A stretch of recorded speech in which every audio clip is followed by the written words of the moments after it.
ॐ त्वं हिना पिता वशो त्वं माता शतक्रतो बभूविथ अधाते सुम्नमीमहे।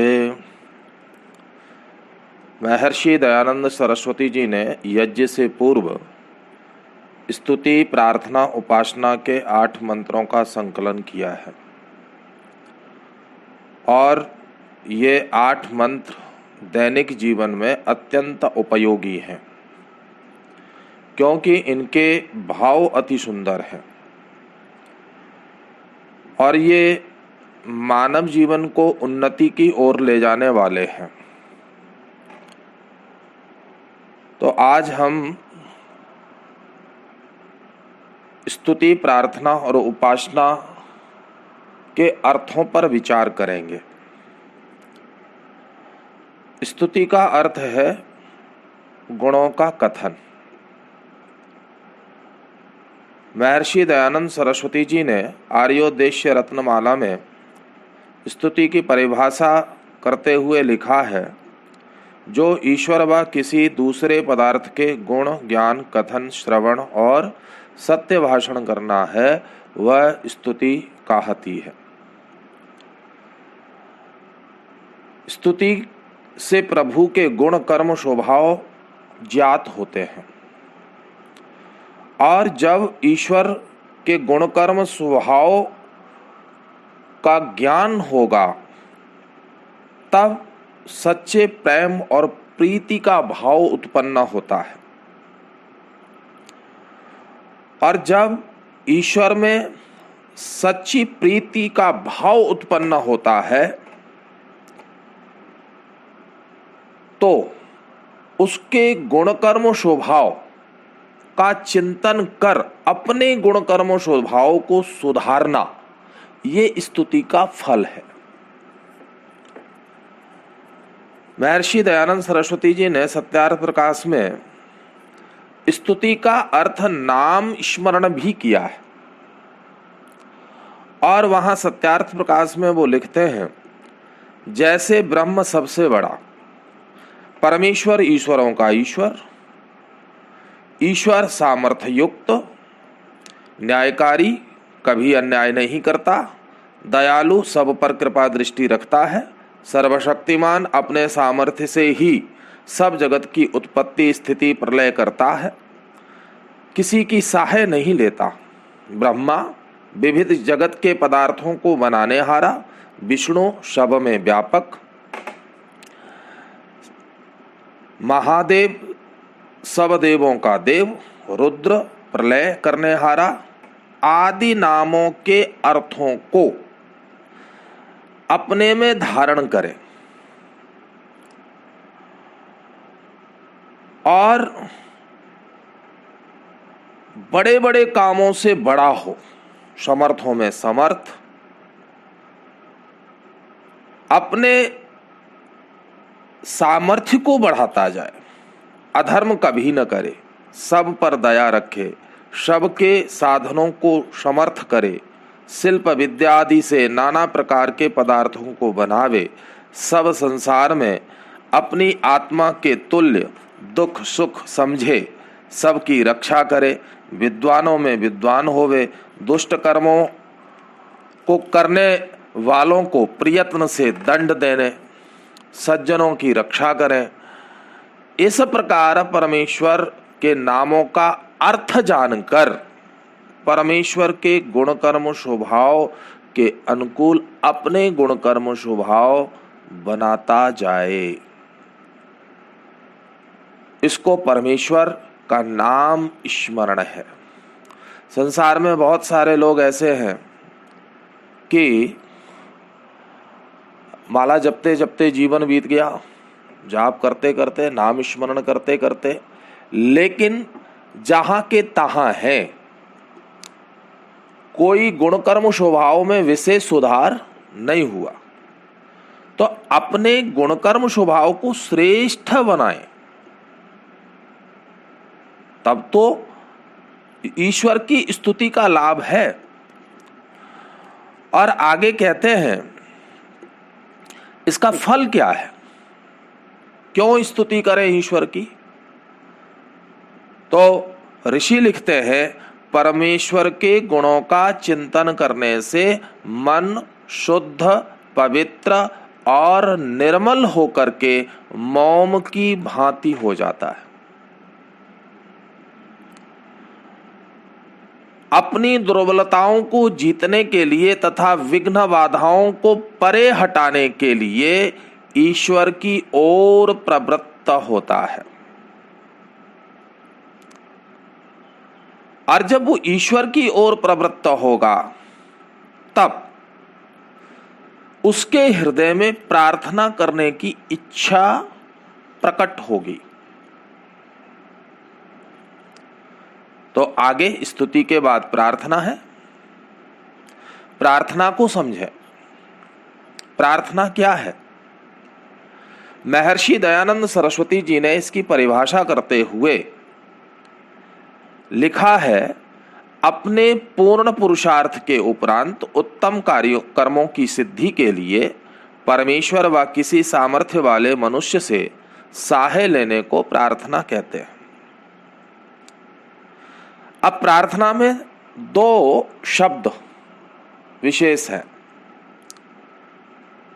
पूर्ण पुरुषार्थ और उत्तम कर्मों की सिद्धि के लिए ही प्रार्थना करनी चाहिए।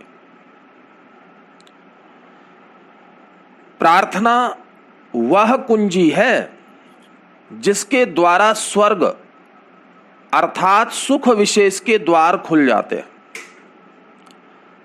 प्रार्थना से जीवन में निराभिमानता आती है, उत्साह उत्पन्न होता है और सहायता की प्राप्ति होती है। जिस बात के लिए प्रार्थना की जाए उसके लिए पूर्ण पुरुषार्थ करना चाहिए। हाथ पर हाथ रख करके निकम्मे और निठल्ले होकर के न बैठे, उससे कोई लाभ नहीं होगा। जब हम पुरुषार्थ पूर्वक, पुरुषार्थ पहले और फिर प्रार्थना, तब हमारी प्रार्थनाएं सफल होती हैं। और प्रार्थनाएं शुभ कर्मों के लिए होनी चाहिए। नहीं तो हम कभी ये प्रार्थना करने लगे कि अपने और दूसरे के कल्याण के लिए जब होती हैं तो वो सार्थक होती हैं। बहुत सारे लोग ऐसे हैं कि अपने शत्रुओं का नाश करने के लिए, उन पर विजय पाने के लिए प्रार्थनाएं करते हैं। कई बार ऐसी प्रार्थनाएं करते हैं कि हम ही सबसे बड़े हो जाएं, हमारी ही प्रतिष्ठा हो, मेरे अधीन सब हो जाए। ऐसी प्रार्थनाएं कभी नहीं करनी चाहिए। न परमेश्वर ऐसी प्रार्थनाओं को पूर्ण करता है। आलस्य त्याग करके, पूर्ण पुरुषार्थ करके जो लोग उत्तम कार्यों की सिद्धि के लिए प्रार्थनाएं करते हैं, उनकी प्रार्थनाएं सिद्ध होती हैं। और जब व्यक्ति प्रार्थनाओं का आदी हो जाता है, उसके जीवन में प्रार्थना उतरती है, तब प्रार्थना से मन के विकार दूर हो जाते हैं। और जब मन के विकार दूर होंगे, फिर उसके मन में अच्छे संकल्प उत्पन्न होते हैं, अच्छी चीजें प्रविष्ट करेंगी। और जब अच्छी चीजें प्रविष्ट करती हैं, विकार दूर होते हैं, मन निर्मल हो जाता है, शिव संकल्प वाला हो जाता है, तब व्यक्ति उपासना की ओर अग्रसर होता है। तो उपासना, ऋषि दयानंद जी ने स्तुति, प्रार्थना, फिर उपासना लिखी है। तो उपासना का अर्थ होता है उप माने समीप, आसना माने बैठना, उपस्थित होना, अर्थात परमात्मा के निकट बैठना। उपासना से पूर्व महर्षि दयानंद सरस्वती जी सत्यार्थ प्रकाश के सप्तम समुल्लास में तैयारी लिखते हैं और ऋषि दयानंद जी कहते हैं कि जो उपासक उपासना करना चाहता है वह किसी से भी बैर न रखे, सर्वदा सबसे प्रीति करे, सत्य बोले, मिथ्या कभी न बोले, चोरी न करे, सत्य व्यवहार करे, जितेंद्रिय हो, लंपट न हो, निरभिमानी हो, अभिमान कभी न करे, राग द्वेष आदि छोड़ भीतर की शुद्धि करे और जल आदि से बाहर की शुद्धि करे। धर्म से पुरुषार्थ करने से लाभ में न प्रसन्नता और हानि में न अप्रसन्नता करे। धर्म में प्रसन्नता न, लाभ में प्रसन्नता न हो और हानि में अप्रसन्नता न हो, दुखी न हो। दोनों स्थितियों में ही सदा प्रसन्न हो करके, आलस्य छोड़ करके सदा पुरुषार्थ किया करे, सदा दुखों को सहन करे और धर्म का ही अनुष्ठान करे, अधर्म का न करे। सत्य शास्त्रों को पढ़े और पढ़ावे, सत्पुरुषों का संग करे, दुष्टों का संग न करे और ओम एक परमात्मा के नाम का अर्थ विचार कर नित्य प्रति जप किया करे। जब उपासना करना चाहे तो एकांत में, जहां का वायु शुद्ध हो, आसन लगा करके, प्राणायाम करके, बाह्य विषयों से इंद्रियों को रोक, मन को नाभि प्रवेश में व हृदय, कंठ, नेत्र, शिका, पीठ के मध्य हाड़ में किसी स्थान पर स्थित कर अपने आत्मा और परमात्मा का विवेचन करके परमात्मा में मग्न हो जाए और संयमी होवे।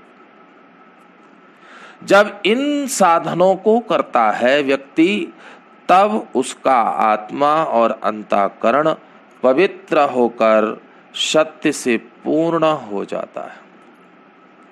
नित्य प्रति ज्ञान विज्ञान बढ़ा करके मुक्ति तक पहुंच जाता है। इसीलिए ऋषि दयानंद जी ने लिखा है कि 8 प्रहर में 1 घड़ी भी इस प्रकार ध्यान कोई करता है, वह सदा उन्नति को प्राप्त होता है। और आगे ऋषि उपासना का फल बताते हैं।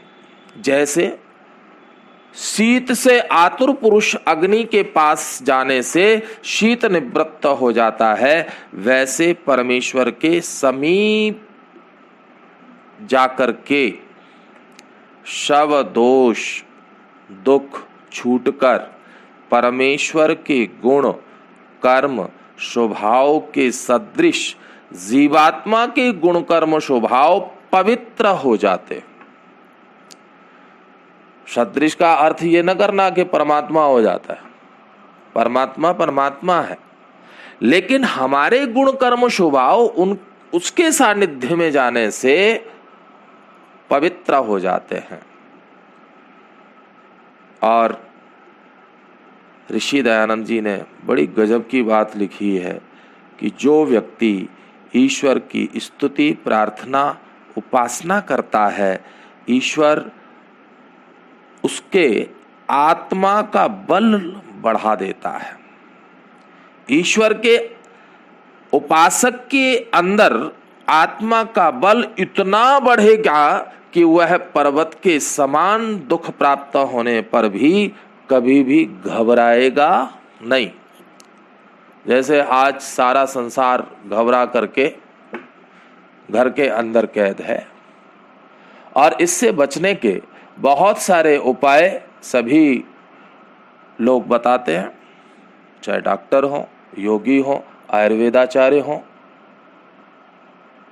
अगर हम ईश्वर की स्तुति प्रार्थना उपासना को भी इसके साथ में जोड़ लें, वो भी करें, लेकिन ईश्वर स्तुति प्रार्थना उपासना को भी जोड़ लें तो हमारे अंदर आत्मिक बल की वृद्धि होगी। और ध्यान रखना, जिसके पास आत्मिक बल होता है वो संसार में किसी भी संकट से घबराता नहीं है। कोई भी बड़ा से बड़ा संकट उसको हरा नहीं सकता है। आत्मिक बल जिसके पास होता है वो जीतता ही जीतता है। तो हम प्रतिदिन ईश्वर की स्तुति प्रार्थना उपासना अवश्य करें, थोड़ी देर करें लेकिन करें अवश्य।